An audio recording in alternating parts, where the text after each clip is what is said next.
दोस्तों, क्या आपको पता है कि रेलवे ट्रैक्स को बनाया कैसे जाता है? और आपको ये तो पता होगा कि ट्रेन में कोई स्टीयरिंग नहीं होता, तो फिर ट्रेन में ऐसी क्या कारीगरी करी जाती है जो ट्रेन अपना ट्रैक बदल लेती है? दोस्तों, वैसे तो हम नॉर्मली देखते हैं कि 2 पटरियों को बिछा दिया जाता है और ट्रेन वहां से गुजरती है, लेकिन यह देखने में जितना सिंपल लगता है उसके पीछे उतना ही बड़ा साइंस छिपा होता है।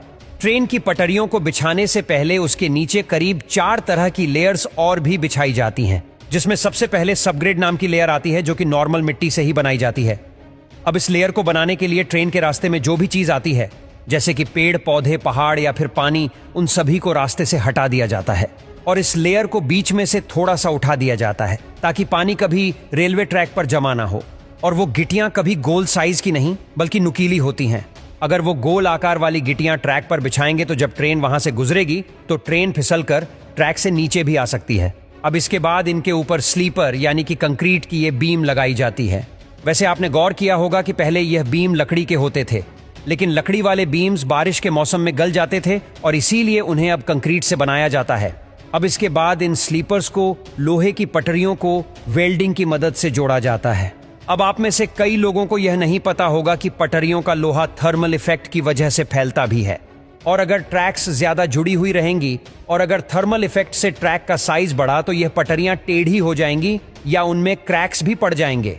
अब इस प्रॉब्लम से बचने के लिए इंजीनियर्स ने पटरी पर कई जगहों पर क्रैक्स लगाना शुरू कर दिया, जिससे गर्मियों में फैलने के बाद भी पटरियां टेढ़ी नहीं होती, और इसके बाद वहां बोल्ट लगाकर उसे कस दिया जाता है।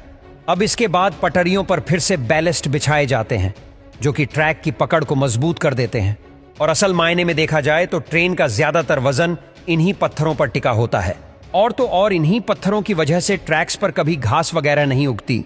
वैसे आपको शायद नहीं पता कि सिर्फ 1 किलोमीटर की ट्रेन की पटरी बिछाने में 1 करोड़ का खर्चा आता है, और वह भी सिर्फ नॉर्मल एरियाज में, और अगर बीच में पहाड़ या फिर ब्रिज आ जाए तो खर्चा डबल भी हो जाता है। अब आपने देखा होगा कि हमारे देश में सिर्फ 2 पटरियां ही बिछाई जाती हैं, लेकिन दोस्तों बांग्लादेश जैसे कई देशों में 3 पटरियां भी बिछाई जाती हैं। अब वह तीसरी पटरी को इलेक्ट्रिसिटी प्रोवाइड करने के लिए यूज करते हैं, जिससे ट्रेन को जरूरी इलेक्ट्रिसिटी मिलती रहे।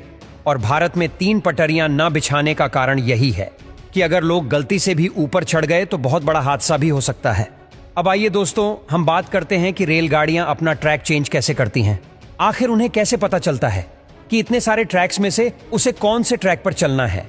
दोस्तों, रेलगाड़ी की पटरी बदलने की जरूरत सिर्फ बड़े स्टेशन पर ही पड़ती है, तो ये काम पॉइंट्स और क्रॉसिंग के जरिए किया जाता है। दरअसल आप वीडियो में देख सकते हैं कि 2 बाहरी ट्रैक्स के अलावा बीच में नुकीली पटरियां भी मौजूद हैं, जिन्हें स्विच रेल कहा जाता है। अब यह स्विच रेल दोनों तरफ से कनेक्टेड रहती हैं। अब ये नुकीली पटरियां जिस तरफ से भी कनेक्ट होंगी, ट्रेन भी उसी रास्ते से गुजरेगी। और रेलवे ट्रैक के साथ में 2 मंजिला कैबिन भी होता है, और इन ट्रैक्स को वहां से ऑपरेट किया जाता है कि ट्रेन को कौन सी तरफ से जाना है